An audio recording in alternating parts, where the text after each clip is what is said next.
விட்டு எங்கு நான் போக மாட்டேன், ஓ அன்பை விட்டு என்றும் நான் செல்ல மாட்டேன். அல்லேலூயா. கர்த்தர் மிகவும் நல்லவர். ஆமென். உங்களை சந்திப்பது கர்த்தர் கொடுத்திருக்கிற பெரிதான கிருபைக்காக நன்றி செலுத்துகிறேன். இன்றைக்கு ஒரு விசேஷமான ஒரு வார்த்தை எடுத்துக்கொள்வோம். கலாத்தியர் 5ஆம் அதிகாரத்துல 15வது வேத வசனங்கள் இவ்விதமாக சொல்லுகிறது.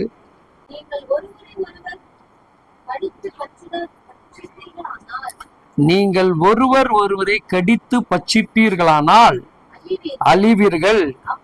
அப்படி ஒருவர் ஒருவர் அழியாதபடிக்கு எச்சரிக்கையாக இருங்கள். அல்லேலூயா.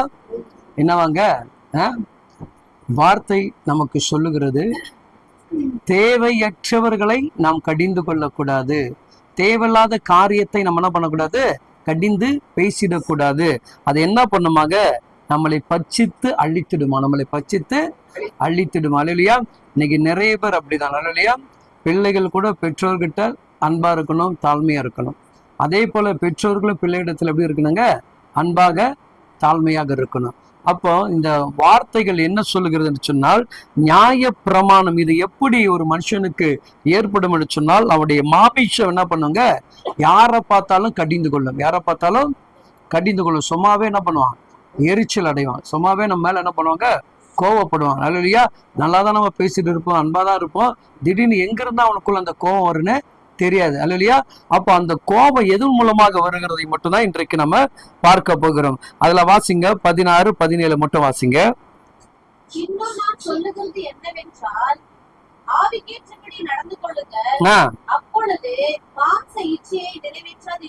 கவனிங்க, எப்படி நடக்கணுமாங்க, நம்மளாம் ஆவிக்குரியவர்களுக்கு ஏற்றபடி நடந்து கொள்ளணும். இல்லையா? அப்ப நம்ம மாமிசத்துக்கு ஏற்றபடி நடக்கிறதுனாலதான் என்ன, இந்த இச்சையினுடைய போராட்டங்கள், ஒருத்தருக்கு விரோதமாக எழும்புகிறது, ஒருத்தருக்கு வைராக்கியம் பாராட்டுகிறது. ஒரு குடும்ப வாழ்க்கையில கூட நம்மளால என்ன பண்ணுவீங்கள, ஒப்புரவாக முடியல, சமாதானமாக முடியல. அப்போ ஒரு சாதாரண நண்பர்கிட்ட கூட ஒரு சண்டை வந்துட்டாலும் அந்த நண்பரிடத்துல என்ன பண்ண முடியல, திரும்ப நம்மளால பேச முடியாம. காரணம் இதெல்லாம் என்ன காரணங்க, மாமிசத்துக்குண்டான போராட்டம். அல்லேலூயா. அப்போ தேவனுடைய பிள்ளைகள், உனக்கு ஆவிக்குரிய அனுபவம் இருந்தால், உனக்குள் ஆவிக்குரிய அனுபவம், ஆவிக்குரிய அபிஷேகம், ஆவிக்குரிய ரகசியம் இருக்கும் என்று சொன்னால், ஒன்னால் என்ன பண்ண முடியும், எளிதாக எதை ஜெயிக்க முடியும், இந்த மாமிசத்தை வெல்ல முடியும். அல்லேலூயா. அப்போ இந்த மாமிசத்தை நம்ம வெல்லுகிறவர்கள தான் மாற வேண்டும். அல்லேலூயா. அதனாலதான் ஆண்டவர் பேதுருவை பார்த்து சொல்வாரு, இது உனக்கு என்ன, எதுல வெளிப்படல, மாமிசத்துல வெளிப்படல. இதுல எப்படி வெளிப்பட்டுச்சு, இரத்தத்தோடும் பரலோகத்துடைய பிதாவுடைய வார்த்தையின் மூலமாக உனக்கு என்ன பண்றது, வெளிப்பட்டிருக்கு. அப்போ அவன் மாமிசத்துல என்ன இருந்தா அவனை யாரும் சொல்லிருக்க முடியாது, இவர் தேவனுடைய குமாரன் என்று அவனால என்ன பண்ண முடியாது, சொல்ல முடியாது. அப்போ தேவனுடைய குமாரன் சொல்ல வேண்டும் என்று சொன்னால், முதலாவது அவனுடைய மாமிச சிந்தைகள் அழிக்கப்பட வேண்டும். யாருடைய சிந்தைகள்ங்க, மாமிச சிந்தைகள் அழிக்கப்பட வேண்டும். அப்ப இந்த மாமிசம் நமக்கு என்ன பண்ணுங்க, நிறைவேற்றக்கூடாத அளவுக்கு தடை செய்யணும். அழகா சொல்லப்படும். 1 கொரிந்தியர் 6ஆம் அதிகாரம் 5ஆம் வசனத்துல இருந்து வாசிங்க. உங்களுக்கு வெட்கம் உண்டாகும்படி இவை சொல்லுகிறேன், சகோதரனுக்கும் சகோதரர்களுக்கும் உண்டான வழக்கத்தை தீர்க்கத்தக்க. கவனிங்க, என்ன சொல்லப்படுதுங்க. அப்ப ஆவிக்குரிய பிள்ளைகளுக்குள்ள இந்த அனுபவம் வேணுன்றாரு. எந்த அனுபவம் வேணும், ஒரு சமாதானத்தை உருவாக்கி ஒரு குடும்பத்தோட ஐக்கியத்தை ஏற்படுத்துவதோ, ஒரு சக விசுவாசிகளோ இல்ல சக நண்பர்களோ விரோதமாக எழும்போது அவர்களுக்கு நம்ம எப்படி இருக்கணுமா, ஆறுதல் சொல்லாங்க. அழகா சொல்றான் பாருங்க பவுல், உங்களுக்கு வெட்கம் உண்டாக்கும்படி இதை சொல்லுகிறேன். அல்லேலூயா.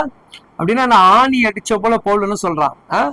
நீங்க ஆவிக்குரிய பிள்ளைகளா இருந்தா உங்ககிட்ட என்ன எப்படி இருக்கக்கூடாது, இப்படிப்பட்ட குணங்கள் இருக்கக்கூடாது. நம்ம பைபிளை படிச்சுட்டு ஜெபம் பண்ணிட்டு ஆலயத்துக்கு போய்கிட்டு என்ன காரியத்தை செய்தாலும் இந்த மாமிச சிந்தை வெளியே வந்துட்டாலே நீ ஆவிக்குரிய வாழ்க்கையில ஜீரோ.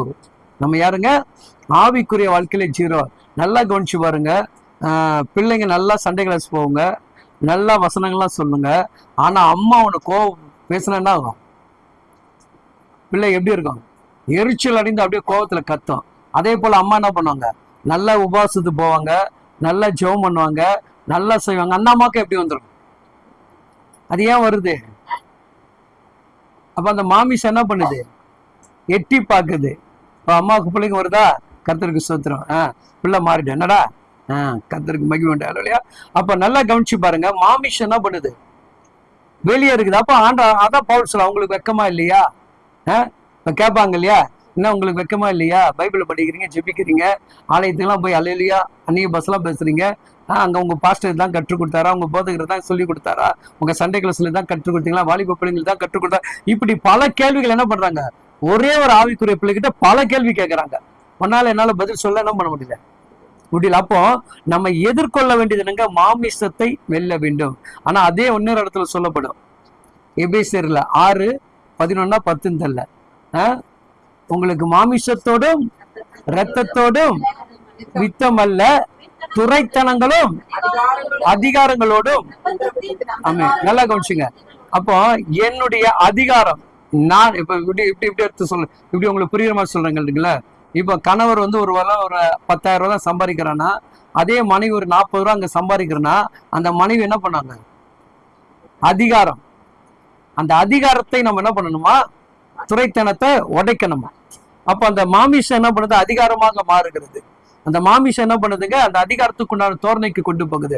அப்ப தேவன் சொல்லுகிறா, உங்களுக்கு எதோட யுத்தம் உண்டு, ஆவியோடும் துரைத்தனங்களோடும் அந்தகாரத்தில் உண்டான வானமண்டலத்தில் உள்ள பொல்லாத சேனைகளோடு தான் நமக்கு போராட்டம்.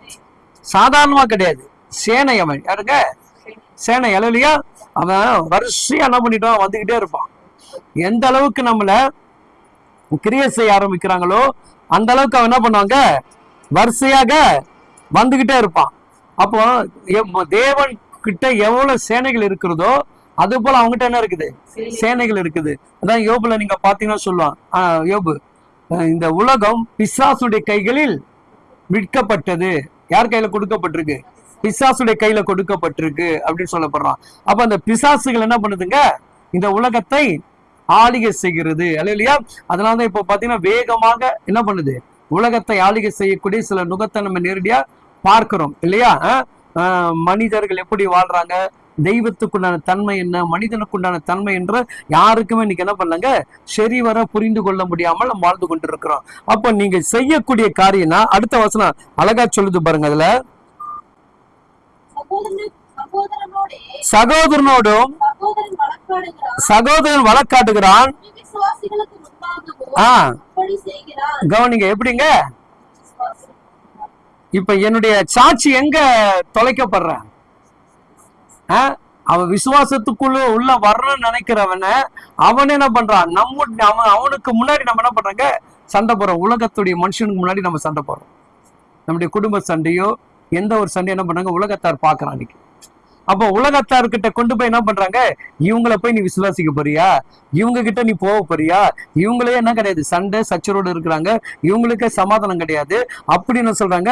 நம்பிக்கையற்று வரக்கூடியவனை நம்பிக்கையற்றவனாக காணக்கூடிய நம்முடைய வாக்குவாதங்கள் என்ன பண்ணுதுங்க, எழும்பி நிற்கிறது. இல்லையா? அப்ப வேதம் அழகா சொல்லுது, சகோதர சகோதரிகள் விட்டு கொடுத்து போகணும். யாருங்க, அப்படின்னா என்னது, நம்ம ரத்த உறவு மட்டுமா, ரத்த உறவு மட்டுமா? இப்ப நீங்களா பக்கத்துல அவங்களாம் யாரு இல்லையா? அப்ப இந்த சகோதரிக்கு அந்த சகோதரிக்கு சண்டை வந்தா என்ன ஆகணும், விட்டு கொடுத்து போகணும். இல்லையா? அப்போ நம்ம அந்த சண்டையை அழிக்கிறது எப்படி, சண்டையை மீண்டும் மேற்கொள்ளாதபடி அவன் சூழ்ச்சியை எப்படி நம்ம முறியடிக்கணும்னு சொல்லிதான் என்ன பண்ணுங்க, ஆவிக்குரிய பிள்ளைகளுக்கு அந்த விவேகத்துடைய ஆற்றல் அபிஷேகத்தை கொடுத்திருக்கிற. அதுல தெளிவா நான் ஒரு வசனத்தை உங்களுக்கு சொல்றேன் பாருங்க, அது மிகவும் உங்களுடைய வாழ்க்கை ரொம்ப பிரயோஜனமா இருக்கும். கொலோசியர் 1:9-10 வாசிங்கள. இது நிமித்தம் நாங்கள் அதை கேட்ட நாள் முதல் உங்களுக்காக இடைவிடாமல் நாங்கள் ஜெபம் பண்ணுகிறோம். எப்படிங்க, பக்கத்துல பார்த்து சொல்லி பாருங்களேன், நாங்கள் எல்லா ஞானத்தோடும் எதுலங்க எதுலங்க சத்தமா சொல்லுங்க, ஆவிக்குரிய விவேகத்தோடு அவருடைய சித்தத்தை அறிகிற அறிவினாலே எதுல நிரப்ப பண்ணமா, புரியுதுங்களா? அப்ப ஜெபிக்கிற பிள்ளைகள், துதிக்கிற பிள்ளைகள், சத்தியத்தை அறிகிற பிள்ளைகள். உங்களுடைய வாழ்க்கை நீங்க எந்த நிலைமைக்கு போனங்க? எந்த நிலைமையில போனோம்? ஆவிக்கில் விவேகம். அல்லையா? அவன் விவேகமா நடந்து கொள்கிறான்பா, நாணமா நடந்து கொள்ள. அதான் சாலமனை பார்த்து சொல்லுவாங்க இல்லையா, சாலமனை போல ஆற்றலும் ஞானம் உள்ளவன் உலகத்தில் இல்லை. அல்லையா? அப்போ அந்த ஞானத்தை தேடுவதற்காக பலர் வந்தாங்க. ராஜ்ய ஸ்திரீகளெல்லாம் ஓடி வந்தாங்க. பெரிய பெரிய செல்வந்தர்கள்லாம் என்ன பண்ணாங்க? ஓடி வந்தாங்க இல்லையா? அப்போ அந்த ஆலயத்துடைய தோற்றங்களை உருவாக்குவதற்கான அங்கு ஒரு மனிதனை என்ன பண்றாங்க? சாலமன் ஏற்படுத்துறான். யார் ஏற்படுத்துறான்? சாலமன் ஏற்படுத்துறான். அழகா சொல்லப்படும் நினைக்கிறேன், யாத்திராகம் புஸ்தகம் 31:5. மற்ற சகல வித வேலைகளையும் எப்படிங்க அப்படின்னா என்ன அர்த்தம்? யோசித்து தெல்ல தெளிவாக செய்யக்கூடியவன்.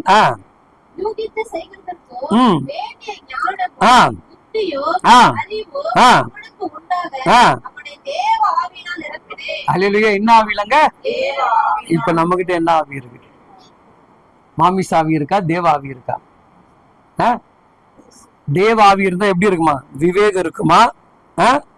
என்னங்க வேண்டிய ஞானம் இருக்குமா? புத்தி இருக்குமா?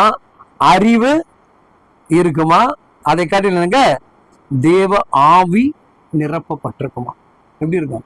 இப்போ யாத்திராகத்தில் நீங்க பாத்தீங்கன்னா மோசையுடைய காலத்துல எப்படிப்பட்ட மனுஷர்களா இருந்தாங்க? ஞானம் அறிவுள்ளவர்களாக இருந்தார்கள் இல்லையா? அந்த அறிவு தானே பண்ணுங்க தலைமுறைக்கு தலைமுறைக்கு கத்தர் கொண்டு வர. இப்போ உங்க வீட்டுல நீங்க அறிவா இருந்தாதான் உங்க வீட்டுல ஏதாவது ஒண்ணு அறிவு பிள்ளையா இருக்கும். நீங்க மங்கனியா இருந்தா என்ன பண்ணா 2ல் 1 மங்கனியா இருக்கும். கொஞ்சம் அப்படின்னா கல்வி மட்டும் தான் அறிவுன்னு கிடையாது. நல்லா புரிஞ்சுங்க. நீங்க நிறைய பேர் அங்கதான் தப்பு பண்றான். நான் கல்வி படிச்சனால தான். நிறைய பேர் படிக்காத வீட்டுல நீங்க படிச்ச மேதைகளா இருக்கிறாங்க. ஐஏஎஸ் அதிகாரிகளா நீங்க மாறி இருக்காங்க. தேவனுடைய படிப்பு அறிவுனா கூட அவனுக்கு அறிவு, ஞானம், ஆற்றல், விவேகம் இருக்கும். அல்லையா? தன் பிள்ளைகளை எப்படி நடத்த வேண்டும், தன் குடும்பத்தை எப்படி நடத்த வேண்டும், பொருளாதாரத்தை எப்படி கட்டி காக்க வேண்டும், அதான் ஞானம், அதான் விவேகம். அல்லையா? இந்த வருமானத்துக்குள்ள என் குடும்பத்தை என்னால் என்ன பண்ண முடியும்? கண்ட்ரோல் பண்ணி நடத்த முடியும். அல்லையா? அப்ப அந்த அறிவு ஞானம் உனக்குள்ள இருக்கனால்தான் உன் பிள்ளைய கத்த என்ன பண்ணாரு? கல்வியின் அறிவுல நிறுத்துறாரு. எதுல நிறுத்துறாரு? படிக்கக்கூடிய கல்விக்குண்டான அறிவுல அவர் உயர்த்துறாரு. அப்ப என்கிட்ட அந்த அடிப்படை அந்த ஞான அறிவு இல்லாம போயிருந்தனா என்னால எதை செய்ய முடியாது? எதை செய்ய முடியாது? என் பிள்ளைகள் என்ன பண்ணும்? படிப்புலயும் அறிவுலயும் சிறந்திருக்க முடியாது. நல்லா கேட்டு பாருங்க. ரிச்சா ஓட்டுற பிள்ளை வந்து என்ன பண்ணுது? படிச்சு ஆட்டோ ஓட்டுற பிள்ளை இதாச்சு. அப்ப அவன் என்ன பண்ணுவான்? ரிச்சா ஓட்டுற அவனுக்கு குடிக்காம என்ன பண்ணிருப்பான்? நல் ஒழுக்கத்தோடு இருந்து பிள்ளைய வளர்த்துருப்பான். ஆட்டோ ஓட்டுற என்ன பண்ணுவான்? வீணான காரியத்தை செலவுப்படாம என்ன பண்ணிருப்பான்? கஷ்டப்பட்டு தன் பிள்ளைகளை படிக்க வைக்கணும் உழைச்சிருப்பான். அப்ப அவனுடைய அந்த ஆற்றலும் அந்த அறிவும் ஞானம் என்ன எதுல வெளிப்படுதுங்க? தன்னுடைய தலைமுறைகள் மூலமாக வெளிப்படுகிறது. அப்படிப்பட்ட அறிவும் ஆற்றலும் உங்க வாழ்க்கையில இருக்கணும். இப்போ நீங்க எந்த ஆவில நிரப்பப்பட்டு இருக்கிறீங்க சிந்திச்சு பாருங்க. இல்லையா? இல்லையா? அப்போ அங்க பைபிள் அழகா சொல்லுது. வந்துருங்க, கொலோசியருக்கு பக்கம் வந்துருங்க. மறுபடியும் வாசிக்கும் அந்த வசனத்தை. இது நிமித்தம்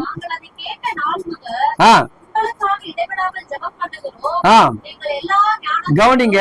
இப்படி உங்களை வார்த்தை போடும் இப்படி படிச்சுங்க. நாங்கள் எல்லா ஞானத்தோடும்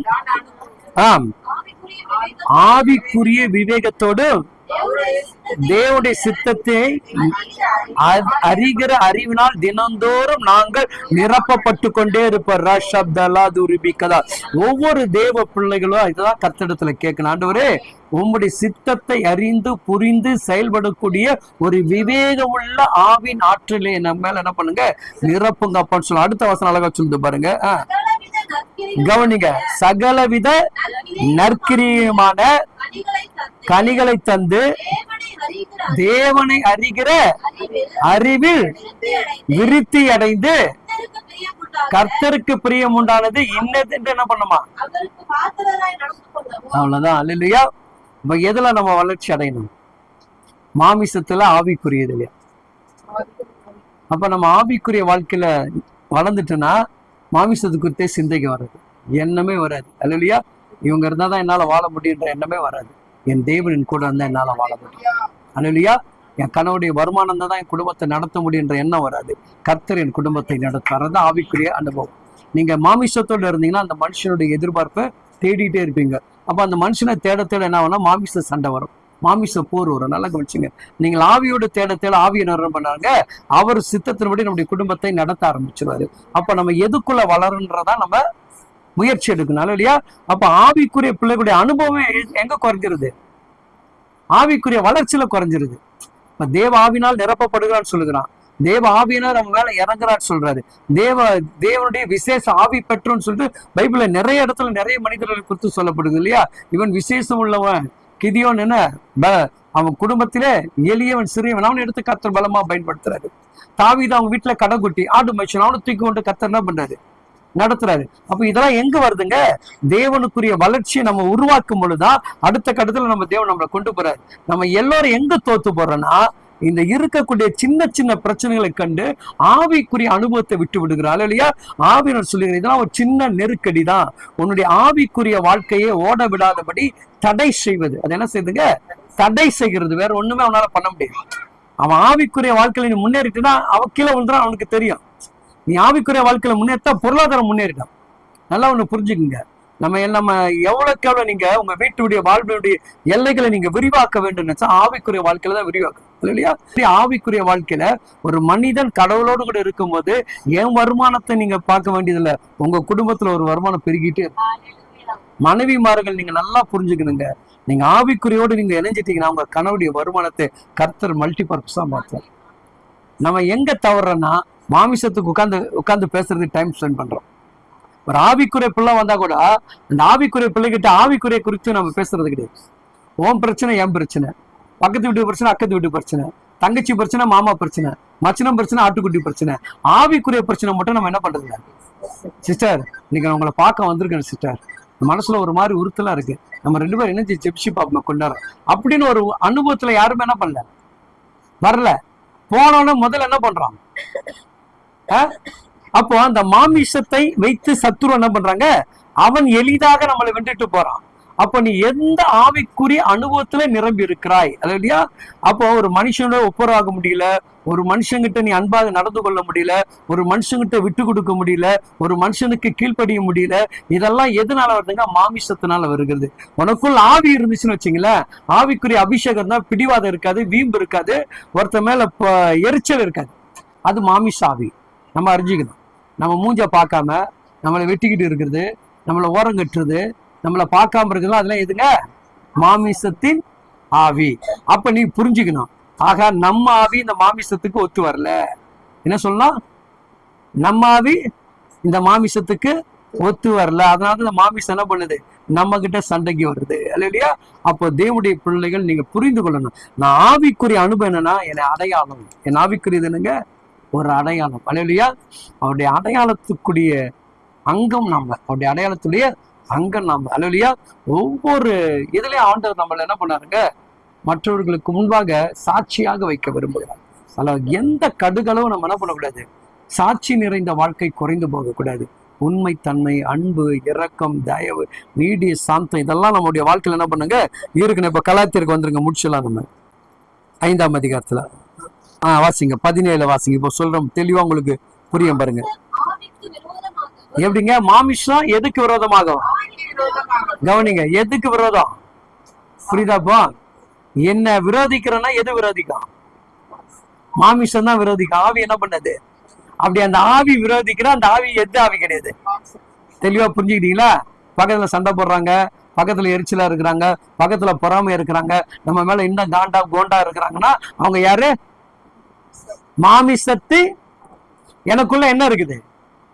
ஆவி எனக்குள்ள இருக்கனால இந்த ஆவி அவங்களை என்ன பண்ண முடியலங்க, சும்மா இருக்க விடாதபடி அவங்களை என்ன பண்ணுது? மாமிசம் சண்டையை தூண்டுது. வாசிங்க அழகா.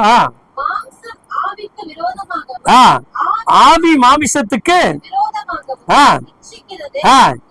நீங்கள் செய்ய வேண்டியது செய்ய கவனிங்க இல்லையா?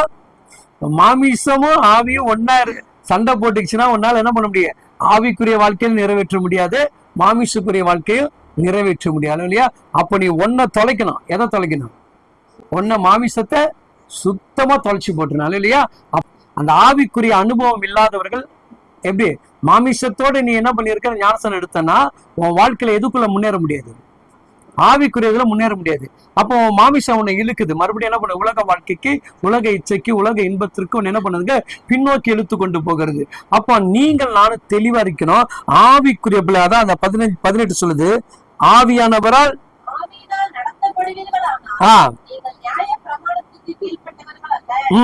மாம்சத்தின் கவனிங்க, இந்த வசனத்தை தெளிவா பாருங்க. நீங்க மாமிசத்தின் கிரியைகள் ஆஹ் வெளியரங்கமாயிருக்கின்றன. ம் அவையாவன ம் விபச்சாரம், ம் வேசித்தனம், ம் அசுத்தம், ம் காமவிகாரம், ம் விக்கிரக ஆராதனை, ம் திரிகூடியம், ம் பகைகள், ம் விரோதங்கள், ம் வைராக்கியங்கள், வைராக்கியங்கள், கோபங்கள், கோபங்கள், சண்டைகள், ஆ பிரிவினைகள், ஆ ஆத்மவேதங்கள், ஆ பொறாமைகள், ஆ கொலைகள், ஆ வெறிகள், ம் களியாட்டுகள் முதலானவைகளே. ஆமே. கவனிச்சு பாருங்க. இப்ப நம்ம பேசுன வார்த்தை அத்தனை இதுக்குள்ள இருக்கா?